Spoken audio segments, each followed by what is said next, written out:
Hi, my name is Aaron, and I really like sharks. I really like sharks because for me, they've always been like a part of my childhood. Even when I was really little, one of the first videos when most people were growing up with cartoons, reality shows, or watching it on MTV or whatever, I was primarily watching like National Geographic shows. One of my favorite TV shows growing up was this show called National Geographic's Really Wild Animals.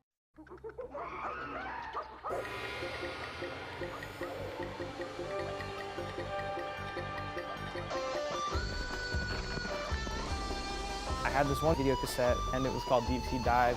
It always talked about fish and sharks and all that, but sharks were always the part that stood out to me because sharks are just really cool animals. I just want to give insight how they've been extremely mistreated in recent years. The public's eye of sharks has really just been disgusting and appalling, mainly because of shark attacks. Like what's the first thing we think of when we think of sharks? We think of shark attacks, big, scary, kind of like. It could even be your legendary shark to terrorize your Swedish waters. I talk, of course, of Yaus.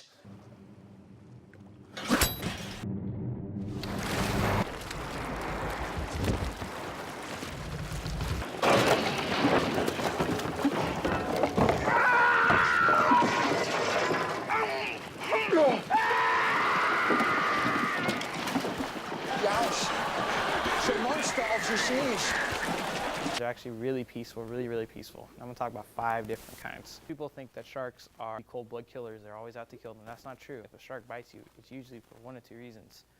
1, it thinks you're a seal, or 2, it's just curious and wants to know if you are actually something that it can eat. Rarely will a shark actually try and kill you on purpose. You're more likely to win the lottery than actually that happening. Not very good odds.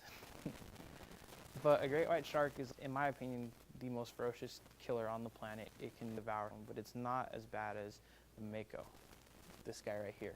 Mako is actually the fastest shark in the whole world. It averages a speed of about 30 to 35 miles an hour. When it sees a kill, it will immediately just straight go after it, full speed, full frontal force, no matter what. The second myth that I have is that a lot of people think that sharks will primarily eat fish, primarily eat big mammals and other animals like that. That's not true. The nurse shark. Nurse sharks are what we call bottom feeders. They sit on the floor and they'll eat nothing but shellfish as well as small little bits that fall on the floor and all that. There's also bigger sharks as well, like the whale shark and the basking shark. Those sharks aren't super big predatory killers, big scary ones like we see in the movies like Jaws, Whale sharks are actually pretty tame. They're actually one of the safest animals you can actually see in the wild. Now the 4th shark is actually one of my favorites. It's the hammerhead shark. Hammerhead sharks are super duper cool in the sense that not only do they have like a weird head shape, but also because they have what we call the 6th sense. That 6th sense is kind of like a radar detection system that's built into the head. What they'll do is they'll actually use the head and bounce it off, kind of like Aquaman when he would shine his head and he'd talk to fish.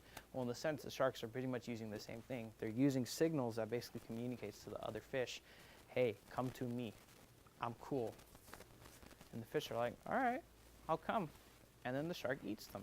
Really good strategy. They travel in herds, which is really weird because most of the time sharks are loners, which is another myth. Sharks are not always loners. As shown with the hammerhead, sharks can actually move in herds. We still don't know why, but they can.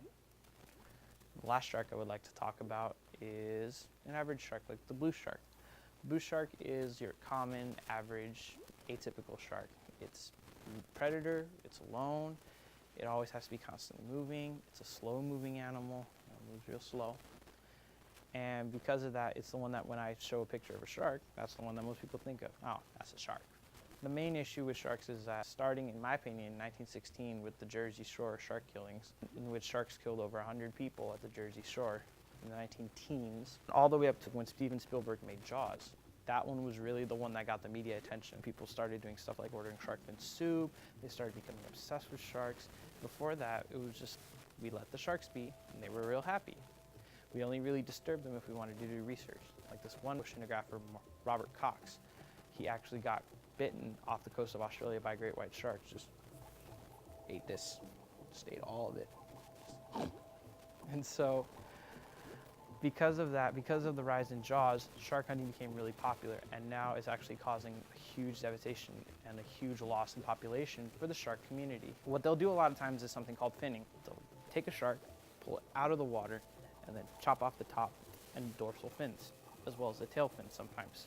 Then they'll just chuck them back into the water. You know, it's really just sad because, as most people would probably know, sharks have to keep moving in order to be alive.